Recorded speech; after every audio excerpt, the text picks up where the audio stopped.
Hello everyone, it's Extreme Angel with you. Recently, I found quite an interesting roguelike card game, Monster Train.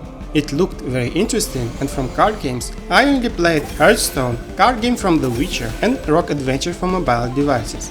I can say that I am a big fan of this kind of games, but I like Rogue Adventure and this game seemed to be an improved version. And seems like I wasn't too far from the truth. Following the plot, the forces of Hell defeated by the forces of Eden. As a result, almost all Hell covered with ice. You are traveling by the train with the Hell fragment, the only source of power left that can rise the Hellfire and melt the ice. While traveling, the forces of Eden try to stop you by constantly attacking your chain. Despite the story is cosmetic, it looks quite funny. Now, let's take a look on gameplay. You have a chain with 4 floors. Your goal is to protect your Hell fragment on the last floor. As it will be destroyed, you will lose. You have a deck of cards with units and spells. You can summon units on different floors and apply spells either on your or enemy units. But remember that each floor has certain units capacity, and each unit has different size. Some of them take 2 sizes, some units take 3, and there are those that take even 1.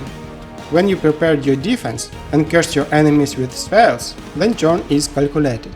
If your creatures can kill enemy units in 1 turn, then they are moving to the next floor and another enemies will arrive. It might be like tower defense.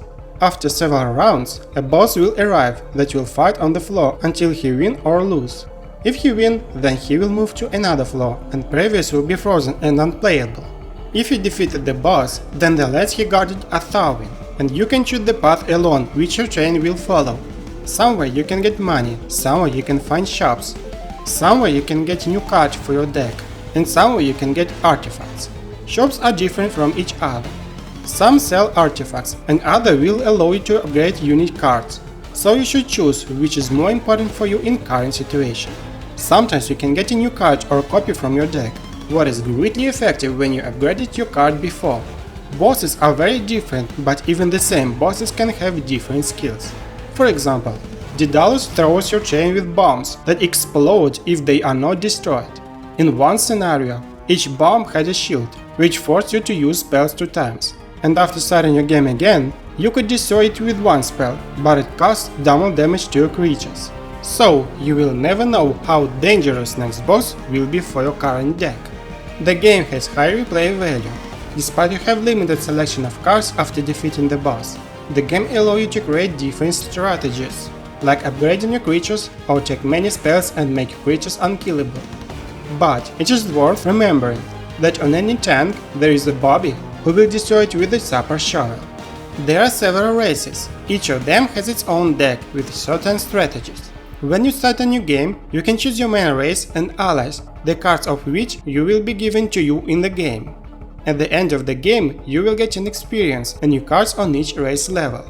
It's hard to compare this game with other card games for me, because my experience isn't that great in this type of games, but I like this game. I missed some details in my review, like race heroes, their upgrades, different creature statuses, and type of enemies.